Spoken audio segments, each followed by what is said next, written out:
Bonjour et bienvenue sur notre chaîne. Dans la continuité de notre périple dans la vallée d'Aoste, nous allons aujourd'hui d'abord profiter de l'histoire et de l'architecture du Borgo di Bar, puis nous laisser surprendre par la force de la nature à la cascade d'Isolaz. Et si vous aimez notre vidéo, n'oubliez pas de nous donner like, de vous abonner et d'activer les notifications afin que vous sachiez quand nous avons téléchargé une nouvelle vidéo.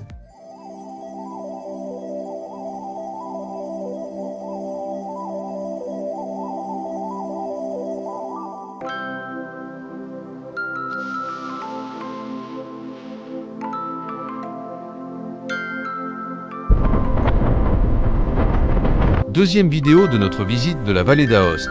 Après avoir exploré la vallée de Lys, nous nous dirigeons vers un autre vallon, la vallée centrale, où nous découvrirons le Borgo di Bar, dominé par le fort du même nom.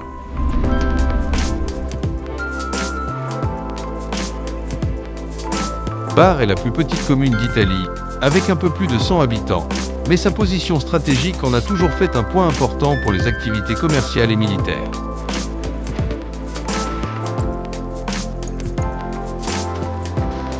Situé sur les rives du fleuve Dora Baltea, ce petit village de plus de 3 km² figure parmi les plus beaux d'Italie.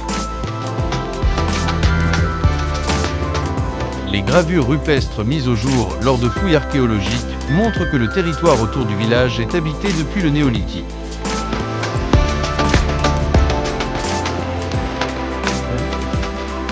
Village de carrefour typique, né le long d'une voie romaine, Bar conserve un plan médiéval presque intact. Grâce à sa position stratégique, il a toujours été un rempart sûr contre les invasions et fut le théâtre d'un long siège historique mené par Napoléon en 1800.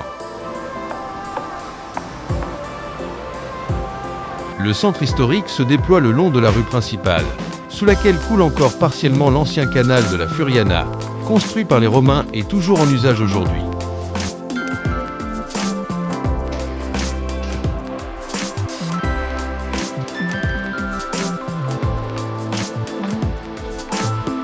On y trouve de précieux édifices résidentiels des 15e et 16e siècles, dont certains restaurés, qui jalonnent la rue principale et lui confèrent un charme médiéval unique.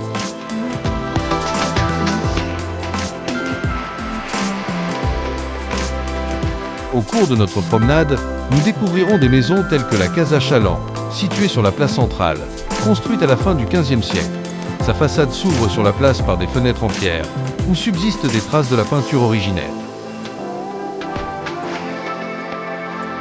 La Casa Nicole, en partie bâtie au-dessus de la porte occidentale du village, dont la façade porte encore les marques des projectiles tirés lors du siège napoléonien, et qui est couronnée d'une fenêtre en forme de trèfle à 4 feuilles, vestige de la chapelle. La Casa Suca, littéralement la « maison ivre » en italien, ainsi nommée en raison de son apparente instabilité, conserve d'importants éléments structurels du XVIe siècle.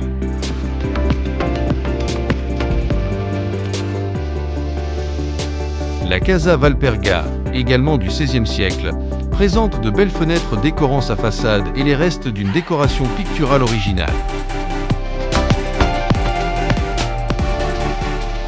La Casa Urbano, anciennement moulin du village, où l'on remarque, à côté de l'arc d'entrée, les armoiries de la Savoie. Ce ne sont là qu'une partie des demeures de ce petit village, toutes classées monument national.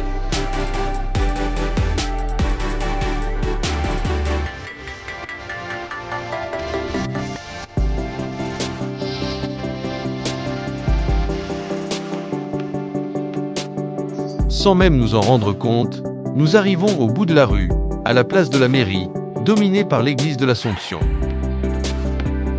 Bien que l'édifice actuel date du XIXe siècle, les sources historiques indiquent que la paroisse de Bar existait déjà en 1176.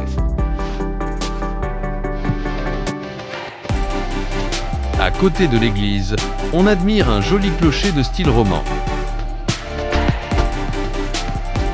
Depuis la place, nous gravissons la montée jusqu'au monument le plus emblématique de la cité, le fort de Bar, magnifique exemple d'architecture militaire reconverti en centre culturel et musée. On peut y accéder par le chemin piétonnier ou par les ascenseurs panoramiques, qui offrent une vue splendide sur le village et la vallée environnante. Son origine remonte au VIe siècle. Passé aux mains des Savoie au XIIIe siècle, Il devint célèbre lors du siège de Napoléon, qui mit 2 semaines à conquérir ce bastion face à la vive résistance des 400 soldats autrichiens de la garnison.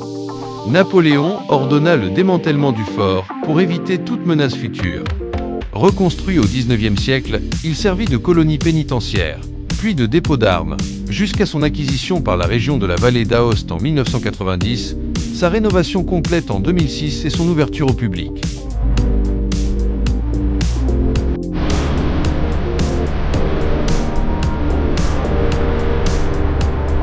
Nous terminons ici notre visite de ce village pittoresque, avant de nous diriger vers l'une des merveilles naturelles de la vallée d'Aoste, la spectaculaire cascade d'Isolaz, dans la proche vallée d'Aya ou de Champoluc.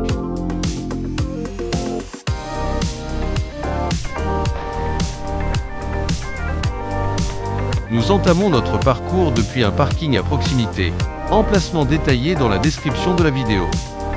Suivant la route puis une passerelle métallique, nous entamons une courte mais raide descente d'environ 100 mètres de dénivelé. C'est un sentier sinueux d'environ 20 minutes, alternant terre battue et marche de pierre. Il est recommandé de porter des chaussures de trekking, surtout après la pluie, lorsque le sol est humide et glissant, comme cela a été notre cas. Au terme du chemin, sur un terrain plus plat, on aperçoit le torrent Évançon, né des eaux glaciaires du Mont Rose, qui s'engouffre dans une gorge étroite entre de hautes parois rocheuses.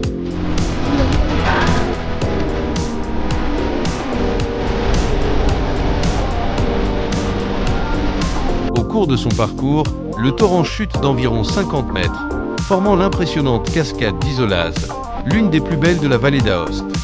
Le grondement et la puissance de l'eau s'intensifient à l'approche, générant une brume épaisse. Un vêtement imperméable est donc conseillé. Mais le jeu en vaut vraiment la chandelle. Au bout de l'effort, on découvre une chute d'eau spectaculaire dont le fracas et la pression, dans un cadre si resserré, nous font apprécier cette œuvre de la nature bien au-delà de nos attentes.